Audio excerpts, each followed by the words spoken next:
बातमी राजकीय वर्तुळातून ठाकरे ब्रँड कोमात स्वदेशी देवाभाऊ जोमात भाजपनं ठाकरे गटाला डिवचलंय।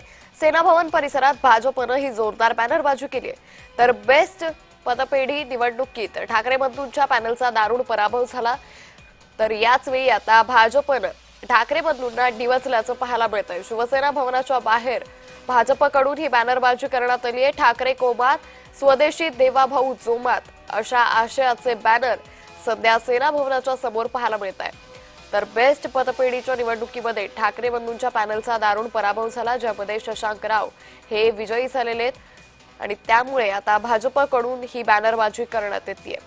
तर भाजपनं ठाकरे गटाला डिवचलेले ठाकरे ब्रँड कोमात आणि स्वदेशी देवाभाऊ जोमात असं म्हणत यावेळी ही बॅनरबाजी करण्यात आलेली आहे। सेना भवन परिसरामधली ही बॅनरबाजी दिसून येते। भाजपनं ठाकरे गटाला चांगलंच डिवचलंय। तर बेस्ट पतपेढीच्या निवडणुकीमध्ये ठाकरे बंधूंच्या पॅनलचा दारुण पराभव झाला, ज्यामध्ये शशांक राव यांचा दणदणीत विजय झालेला आहे आणि याच पार्श्वभूमीवर आता भाजपच्या नेत्यांकडून या सगळ्या पार्श्वभूमीवर प्रतिक्रिया येण्यास देखील सुरुवात झाली आहे।